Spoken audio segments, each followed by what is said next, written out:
Salut à tous, j'espère que vous allez bien. Dans cette nouvelle vidéo, je vais vous partager mes analyses Ligue 1, mais juste avant, je vous invite grandement à rejoindre le canal Telegram. En ce moment, on est sur une excellente série, donc le canal Telegram, c'est là-bas que vous pourrez suivre les pronostics sur lesquels j'investis de l'argent. On a également la méthode Boost où on est sur une excellente série, on a fait plus d'une centaine d'euros de bénéfices avec seulement des mises à 10 euros. Donc n'hésitez pas, venez voir le canal Telegram, vous avez le lien dans la description et c'est un groupe bien évidemment 100% gratuit. Donc maintenant, on revient à la vidéo du jour, Marseille contre Angers, ça va être la première affiche de ce match.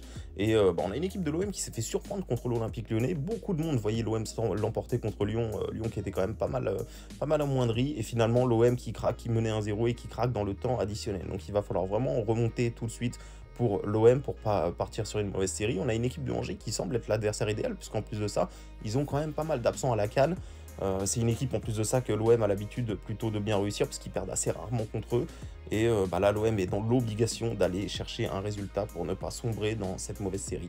Donc attention quand même, je m'attends à ce que Angers ne se laisse pas faire, même avec des absents, ils seraient capables de mettre leur petit but. Donc en pronostic sécurisé, je vais vous donner le 1N.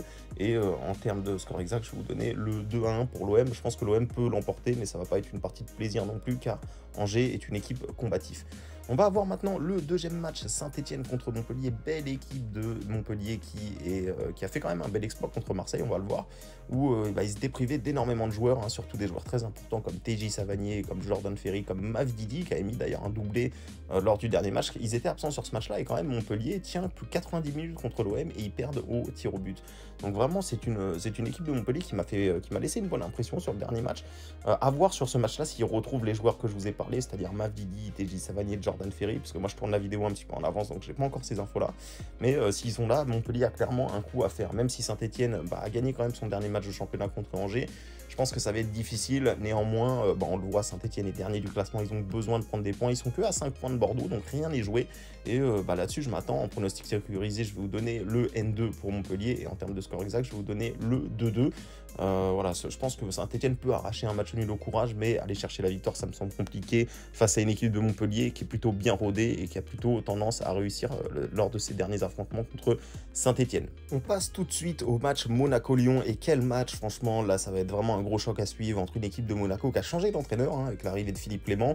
Alors on peut pas dire que c'est bien ni que c'est pas bien, il y a eu une défaite à Montpellier 3-2, vraiment match spectaculaire là-dessus où Monaco aurait aussi pu l'emporter, mais ils prennent quand même 3 buts, donc finalement ça fait qu'ils ne l'emportent pas. Ils enchaînent ensuite de l'autre côté, ils vont gagner à Lens avec une équipe de Lens qui était légèrement remaniée, hein, c'était un match de coupe, donc vraiment on sait pas trop où c'est avec cette équipe de Monaco, mais en tout cas du côté de Olympique Lyonnais, ils sont sur une série quand même plutôt pas mal, hein, ça fait quasiment 10 matchs qu'ils n'ont pas perdu.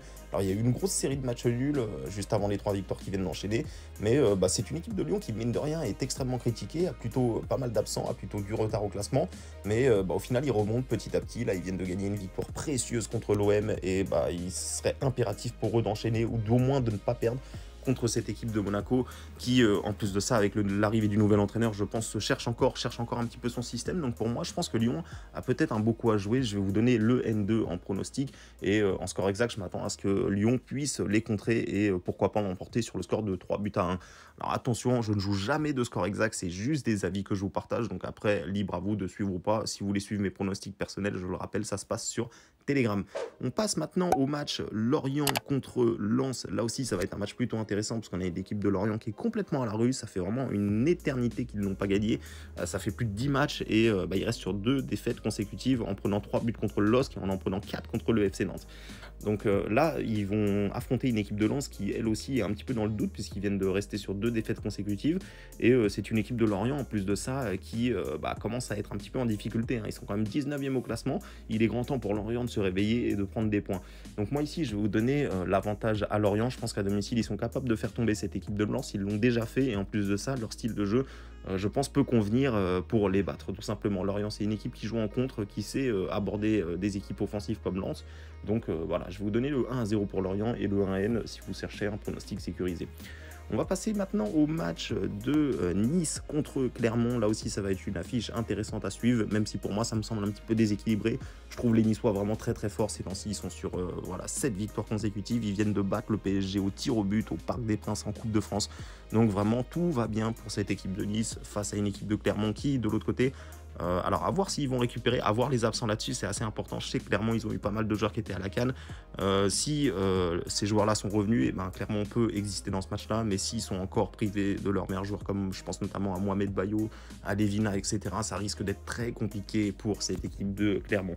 Donc moi, je vais partir du principe que Nice voilà, peut encore une fois s'imposer. En plus, c'est à l'Allianz Riviera, c'est difficile d'aller les chercher là-bas. Je vais vous donner le 1N en pronostic et en score exact, je vais vous donner le 2-0 pour Nice.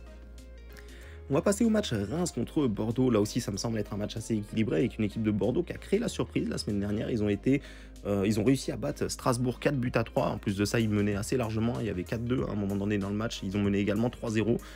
Donc vraiment, Bordeaux, attention, ils ont sorti quand même un gros match alors qu'ils venaient de perdre la semaine d'avant. Ils en prennent 6 à Rennes et ensuite ils battent Strasbourg qui est vraiment dans une forme étincelante. Donc attention à cette équipe de Bordeaux qui est capable d'aller chercher des résultats par-ci par-là chez des équipes compliquées. Ce match-là me semble vraiment très très compliqué à lire pour ce week-end. D'ailleurs, je vous déconseille d'y toucher. Personnellement, je n'y toucherai pas. Mais si je devrais me mouiller, je donnerais quand même le 1N. Reims ne perd pas et en score exact, je vous donnerai le 1 partout. On va passer maintenant au match Strasbourg contre Nantes. Là, ça m'intéresse. Ici, on a une équipe de Strasbourg qui s'est fait surprendre, qui était sur une excellente série et qui vient de se faire surprendre à Bordeaux. Donc forcément, l'entraîneur va vouloir qu'il y ait une réaction immédiate. Du côté de Nantes, ils sont plutôt sur une bonne série. Ils ont perdu qu'un match lors des 5 derniers. Au match aller, je m'en souviens, Nantes avait fait vraiment un beau match. Ils étaient vraiment à 2 doigts de battre Strasbourg. En plus de ça, Strasbourg avait eu un carton rouge, Ludovic Ajor. Et je pense que Nantes, c'est une équipe qui peut poser clairement des soucis à cette équipe de Strasbourg. Strasbourg, ils ont eu leur bonne période. Et suite à cette défaite à Bordeaux, je me demanderais pas s'ils ne seraient pas capables de plonger dans une mauvaise série. Donc moi, je vais vous donner le 2-1 pour Nantes. Pourquoi pas un petit fun à tenter. Et le N2 en termes de pronostic sur cette rencontre. On va passer maintenant au match 3 contre Metz. C'est une belle équipe de 3 qui a changé d'entraîneur avec l'arrivée de Bruno Irles qui vient de Quevilly-Rouen, qui est d'ailleurs un très bon entraîneur à suivre. Et il y a eu une victoire du côté de Montpellier, pas mal. Ensuite, malheureusement, il y a eu une défaite qui s'est enchaînée du côté d'Angers.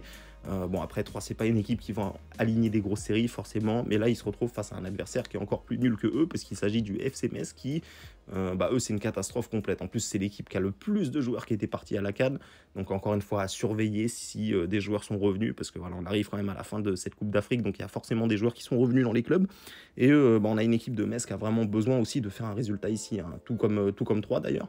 Donc c'est vraiment un match à 6 points, un match de bas de classement, sûrement 2 équipes qui s'affronteront jusqu'à la fin pour la relégation. Donc ici, ça me semble vraiment très équilibré. 3 est quand même à domicile, donc je vais vous donner le 1N en termes de pronostic. Mais en termes de score exact, je vois bien le 1 partout. Pour moi, c'est 2 équipes qui sont... voilà, je pense pas qu'il y ait un énorme écart entre ces 2 équipes et le match nul me semble tout à fait probable. Ensuite, on va avoir un petit match sympa parce que ça va être le derby breton, Rennes qui va recevoir Brest. Une équipe de Rennes qu'on ne présente plus tout simplement. Ils étaient sur une excellente série, mais là, ça fait un petit moment qu'ils ont des trous d'air assez énormes. Ils viennent de perdre les 4 sur les 5 derniers matchs. Ils ont perdu 4 de leurs 5 derniers matchs. Du côté de Brest, c'est pareil aussi. Eux aussi, ils sont pas sur une bonne série. Ils ont perdu 3 de leurs 5 derniers matchs. Donc c'est un derby qui s'annonce assez chaud ici. On a une équipe de Brest qui avait réussi à faire le match nul au match aller. Mais quand on regarde un petit peu les confrontations, lorsque Rennes reçoit Brest, c'est très rarement Brest qui l'emporte. Donc forcément, je vais vous donner le 1N en pronostic. Et je m'attends quand même à une victoire solide. Je pense que les Rennais sont capables de réagir et de mettre un score à cette équipe de Brest qui a tendance à ne pas fermer le jeu, à jouer offensif. Donc pourquoi pas un 3-0 pour le Stade Rennais. Et le dernier match, le gros choc, le gros choc, le LOSC qui va recevoir le PSG. Alors ce match-là, je pense qu'il va être intéressant à suivre. Peut-être un peu moins à parier parce que les cotes ne me semblent pas forcément intéressantes. Mais il faut analyser ça. Moi, Lille, c'est une équipe qui me plaît, franchement, même s'ils ont perdu 2-0 le dernier match contre Brest. Je trouve qu'ils étaient sur une bonne série juste avant. C'est une équipe en plus de ça qui, généralement, vous pouvez aller voir dans les stades, quand ils perdent un match, le match d'après, ils ne le perdent pas. Voilà, c'est une équipe qui va rarement enchaîner les contre-performances. Je crois que si je vous dis pas de bêtises, cette saison, ils ont jamais enchaîné 2 défaites d'affilée.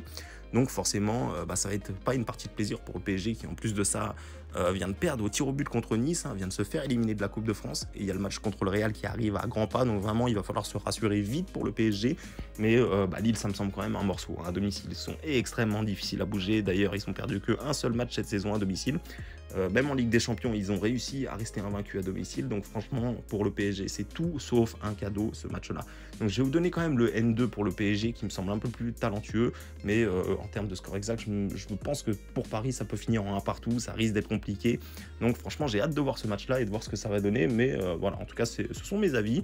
Encore une fois, moi, je vais jouer que sur 1 ou 2 pronostics parmi cette liste-là. Donc si vous souhaitez savoir lequel je vais jouer, n'hésitez pas à rejoindre le canal Télécom dans la description. Et sur ce, il y aura d'autres vidéos vidéos qui vont arriver, les amis. Peut-être une vidéo Ligue 2, peut-être une vidéo pour les matchs de Ligue des Champions. Je vous tiens au courant. Donc, encore une fois, n'hésitez pas à rejoindre le Telegram et à vous abonner à cette chaîne YouTube.